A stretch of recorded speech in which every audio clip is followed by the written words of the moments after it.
Hi everyone, this is Mike Lewandowski, and today I would like to speak with you about a saint who was present at the crucifixion, but who was not a disciple of Christ. The name of this saint is Longinus. You may not be familiar now with his name, but you are probably familiar with his declaration of faith at the crucifixion. I'm speaking about the Centurion who the gospel writers record professing his faith in Christ. In fact, in the Gospel of Mark we read, Mark 15:39, and when the centurion who stood facing him saw that he thus breathed his last, he said, "Truly this man was the Son of God."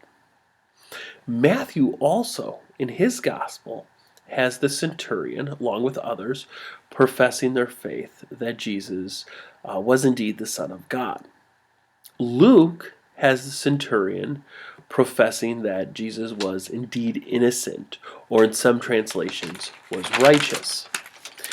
Now, St. John, in his gospel, does not record the centurion making a great proclamation of faith. However, he does record something that the other Gospels do not.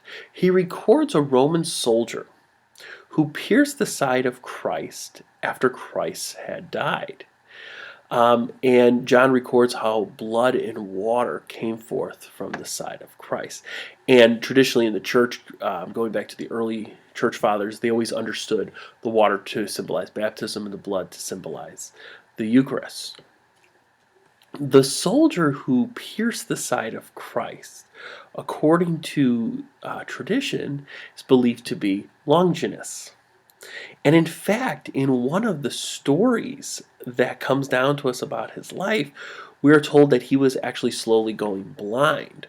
And after he had pierced the side of Christ, some of the blood got on him, and he was immediately cured of his ailment. And this is what brought him to such a dramatic conversion to Christ. There are still some other stories that come down to us about this saint. One says that after the crucifixion, he received instruction from the apostles. He then moved to Cappadocia, which is in modern day Turkey, to basically be a monk, to spend a life of prayer and penance. And in one of these stories, we are told that Pilate was so enraged over this centurion that he sent a number of soldiers to arrest him. And in fact, they beheaded him and brought the head to Pilate. In another account, it was actually the governor of Cappadocia that beheaded him.